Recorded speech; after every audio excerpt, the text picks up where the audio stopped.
sofralarının en hafif tatlılarından biri güllaç yapıyoruz. Sözü fazla uzatmadan hemen tarife geçiyorum. Yaklaşık 10-12 adet yaprak güllacım var. İlk olarak şerbetini hazırlamak istiyorum. Şerbetini hazırlayıp soğutmamız gerekiyor. Tencerenin içine 2,5 litre süt ekledim. 3,5 su bardağı toz şeker ekliyorum.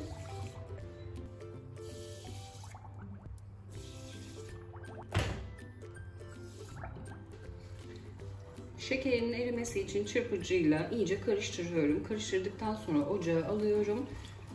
Bir taşım kaynadıktan sonra altını kapatıyorum. Fazla kaynatmıyorum. Sütü fazla kaynatmıyorum. Bir taşım kaynadıktan sonra soğumaya alıyorum.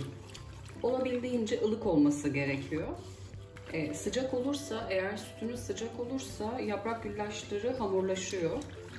Lütfen bu püf noktasına dikkat edin. Şeker iyice eridi, ocağa alıyorum, bir taşım kaynatıyorum.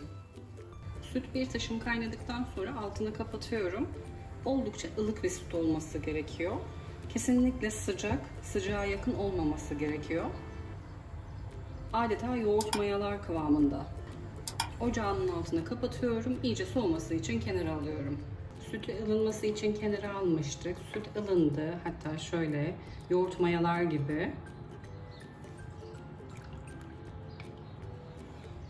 Çok ılık bir kıvamda olması gerekiyor. Sıra geldi güllaçları yapmaya. Büyük boy yuvarlak tepsi kullanıyorum. Dilerseniz güllaçları kırarak küçük borcamda da hazırlayabilirsiniz. Kepçem küçüktü. Yaklaşık 3 kepçe kadar süt ekliyorum.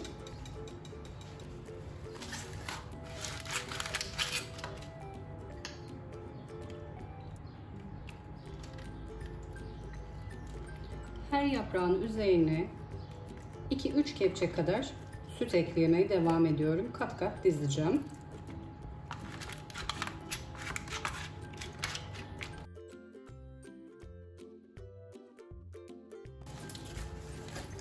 Güllaçların parlak kısmı üste gelsin, yukarı baksın.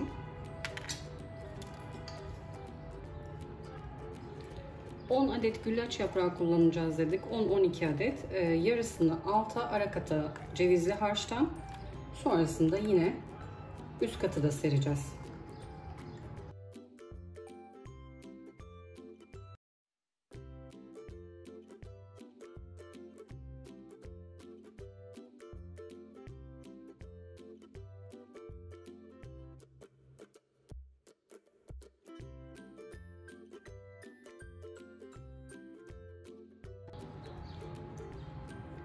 Beş tane güllacı serdikten sonra 2 su bardağı ceviz, yarım su bardağı fındığı çektim. Dilerseniz sadece ceviz de kullanabilirsiniz. Orta katmanına seriyorum.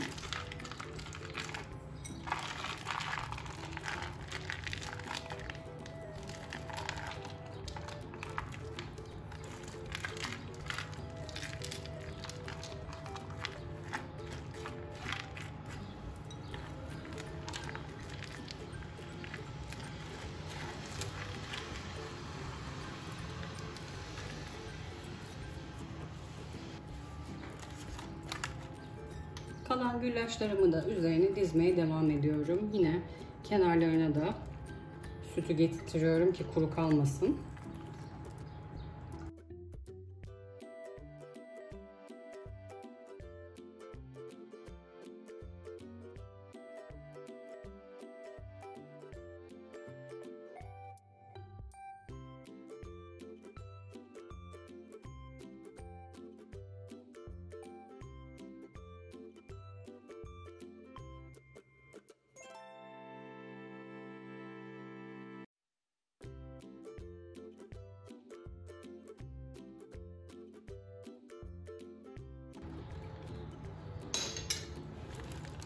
Elimle biraz bastırıyorum.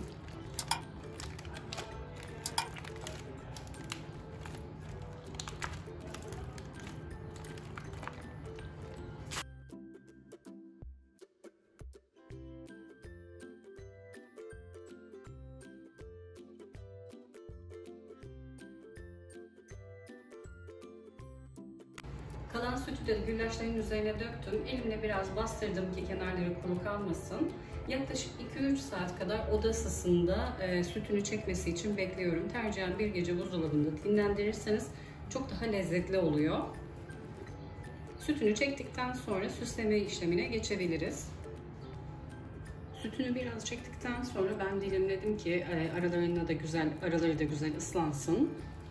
Şu şekilde göstermek istiyorum. Çok az sütü kaldı. Eğer çok sütlü sevmiyorsanız sütü yarım litre daha azaltabilirsiniz. Yine şeker miktarı aynı kalsın.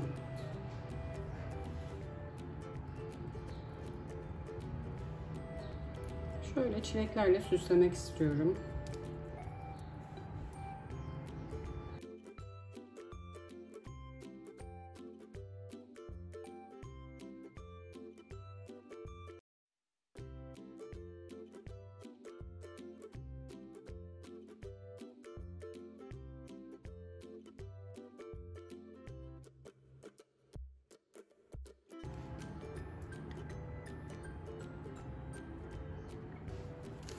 Üstünü bir miktarda toz fıstıkla süslemek istiyorum. Dilerseniz öğütülmüş cevizle de süsleyebilirsiniz.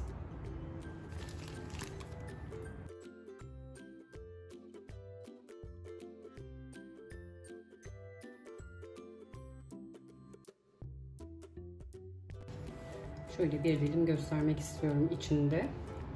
Ben çok fazla bekletemedim. Yaklaşık 1 saat kadar dolapta beklettim. Biraz daha fazla bekletirseniz sütü daha da güzel içine çekecektir. Buzdolabında bekletin mutlaka.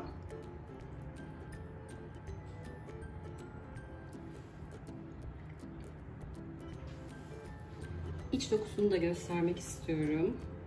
Şu şekilde arasına ceviz ve fındık koymuştuk.